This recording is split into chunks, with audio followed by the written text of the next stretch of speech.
The morning sun glinted off San Francisco Bay as I stood at my office window, watching another OceanPure vessel dock at the port. Its massive collection system was full, another successful mission collecting plastic waste from the Pacific garbage patch. On my desk, a report showed the numbers: 999,872 tons of plastic removed from the world's oceans so far. My phone buzzed. A familiar name appeared: Madison Walker, my sister. The same sister who'd spent years mocking my ridiculous obsession with ocean cleanup. Now she was calling for the third time this week. I let it go to voicemail, already knowing what she'd say. Her investment firm, Walker Capital, had been trying to secure a meeting for months. Funny how a $4.2 billion valuation changes people's perspective on unrealistic dreams. The irony wasn't lost on me. 5 years ago, at our parents' anniversary dinner, Madison had loudly proclaimed that my ocean cleanup project was just another one of Julia's environmental fantasies. Now her firm was desperate to get in on our latest funding round. My assistant Emma knocked softly. "Ms. Bennett, the milestone celebration team is ready for you." I smiled, checking the live data feed one more time. Any minute now, we'd cross that millionth ton mark. "Tell them I'll be right there." As I gathered my things, my mind drifted back to where it all began. Not in a fancy lab or corporate office, but in my parents' garage, surrounded by prototype filters and recycling equipment while my family rolled their eyes at my hobby. The message light on my phone was blinking. "Madison again. Julia, please. Walker Capital wants to be part of OceanPure's success story. We should keep this in the family. Call me back." Family. Now she remembered we were family. I picked up the small glass jar on my desk, my first successful microplastic filter prototype. It looked crude now compared to our current technology, but it had been the beginning. I developed it while working as a marine biology teacher, using my entire savings and every spare moment. "You're wasting your time," Madison had said. "The ocean's too big. The problem's too complex. Stick to teaching kids about starfish." But I had seen something they hadn't: a way to combine existing technologies with new innovations, creating a scalable solution that could actually make a difference. While they were laughing, I was testing, failing, learning, and trying again. My computer chimed, an alert from our global tracking system. The numbers ticked over: 1 million tons of plastic removed from the world's oceans. In the atrium below, I heard cheering erupt. Emma appeared again. "They're ready for you, Ms. Bennett. And your sister's investment firm sent over another proposal." I took one last look at the bay, at the ships that carried my technology across the world's oceans. "Tell Madison I'll meet with her. Next month. Any particular day?" I smiled. "Schedule it for the 15th. That's the anniversary of when she told our entire family I was throwing my career away." The celebration was exactly what you'd expect from a company full of passionate environmentalists. Sustainable decorations, locally sourced organic food, and genuine joy at reaching a milestone that actually mattered. I took the stage, looking out at the faces of people who'd believed in the mission when others wouldn't. Scientists, engineers, activists, all united by the desire to solve a problem others had deemed unsolvable. 5 years ago, I began. Most people thought cleaning the oceans was impossible. The scale was too vast, the challenge too complex, the costs too high. I paused, letting my gaze sweep across the room. But most people weren't looking at it the right way. They saw the ocean as too big to clean. We saw it as too important not to try. The screens behind me showed live feeds from our vessels around the world, each one equipped with our patented collection and filtration system, each one proving that the impossible just needed a new approach. Today, we didn't just remove our millionth ton of plastic from the oceans.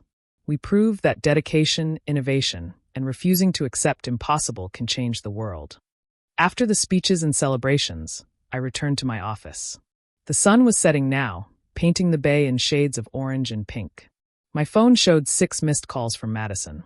I thought back to the day I'd left my teaching job to focus on OceanPure full-time. Madison had arranged a family intervention, convinced I was having a breakdown. "You're giving up a stable career for what?" "Some pipe dream about cleaning the ocean." Our parents had sat there silently, worry etched on their faces as Madison listed all the reasons I was making a horrible mistake. Only our grandfather had spoken up in my defense. "Let her try," he'd said quietly. "Sometimes the craziest dreams are the ones worth fighting for." He hadn't lived to see OceanPure's success, But his belief had kept me going through the darkest times.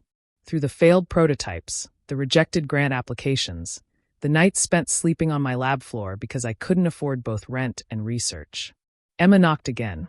"Your mother's here. She doesn't have an appointment, but—" "Send her in."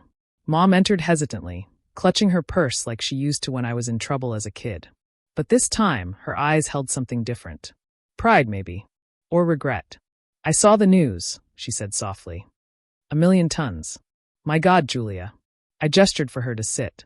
"Did Madison send you?" She shook her head. "No." "Well, yes, she mentioned the investment opportunity, but that's not why I'm here." She paused, looking out at the bay where another OceanPure vessel was preparing to depart. "I came to say I'm sorry. We should have believed in you." I touched the glass jar on my desk, my first prototype. "It wasn't about belief, Mom. It was about seeing something that needed to be done and refusing to accept that it couldn't be." "Still," she said, "we made it harder than it needed to be. Especially Madison." I smiled. Madison did exactly what she was trained to do: look at problems through a financial lens. She couldn't see the potential because she was too focused on the risk. And now she sees the potential because everyone else does too. But that's not why we do this. I handed her a recent report, photos showing marine life returning to areas we'd cleaned, coral reefs recovering, ecosystems healing. She studied the images, tears forming in her eyes. "Your father would have been so proud." Dad had died 2 years before OceanPure's first successful ocean trial. He'd been a marine biologist too, though he'd spent his career working for companies that were part of the problem.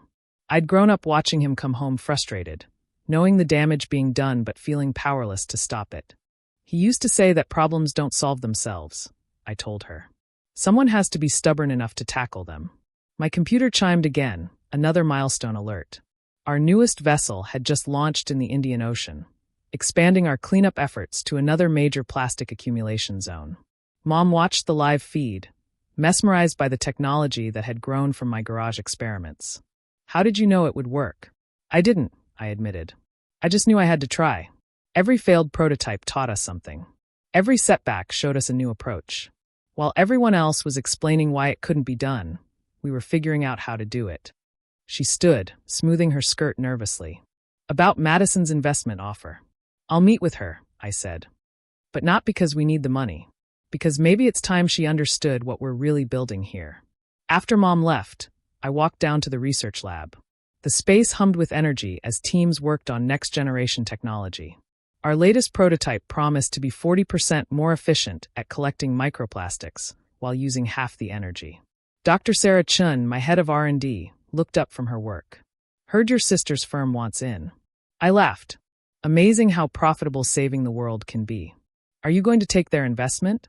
I studied the complex filtration system being assembled nearby. "Maybe, but only if they understand that profit isn't our primary metric. Impact is." My phone buzzed again, this time with breaking news.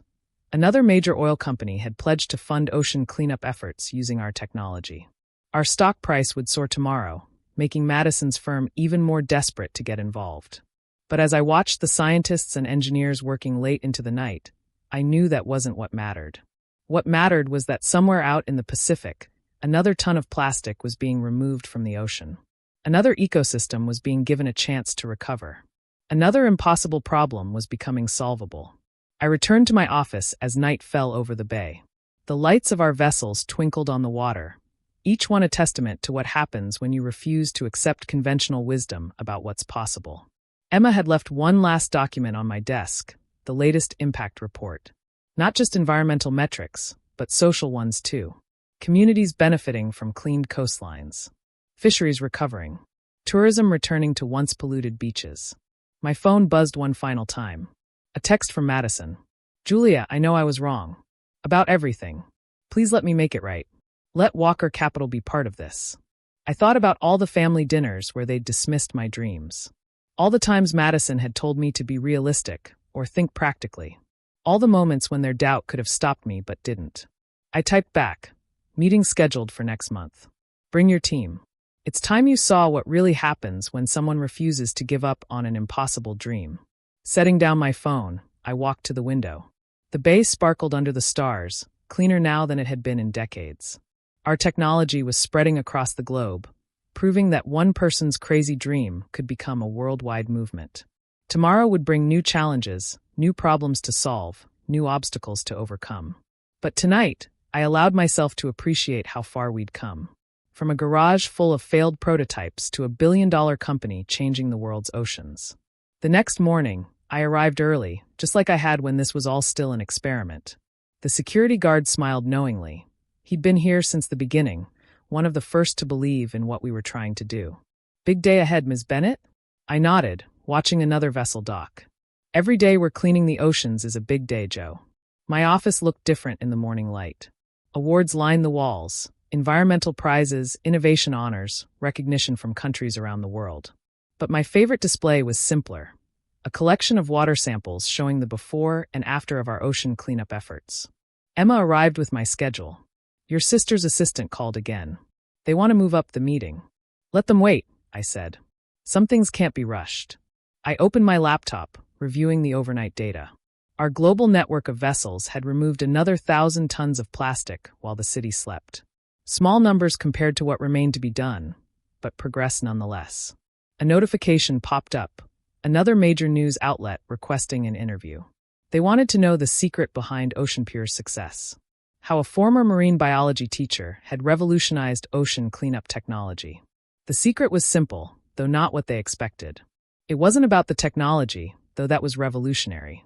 It wasn't about the business model, though that had proven highly successful. The secret was believing that some problems are too important to accept as unsolvable. That sometimes the people who laugh at your dreams do so because they've given up on their own. My phone buzzed with a message from one of our vessel captains. They'd found a pod of whales swimming through newly cleaned waters, an area that had been choked with plastic just months ago. This was why we did it. Not for the billions in valuation, not for the awards, not to prove the doubters wrong. We did it because the oceans needed someone to believe they could be saved. I picked up the glass jar again, my first prototype. Sometimes I took it to schools, showing students that world-changing innovations can start small. That sometimes the most powerful thing you can do is refuse to accept impossible as an answer. Emma appeared in the doorway. Ready for the morning briefing? I stood, taking one last look at the bay. At the ships carrying our technology across the world's oceans. At the future we were building while others were saying it couldn't be done. Ready, I said. Let's go save some oceans. Because sometimes the best revenge isn't proving others wrong. It's proving yourself right. And sometimes, just sometimes, it's showing the world that the dreams they laughed at were worth believing in all along.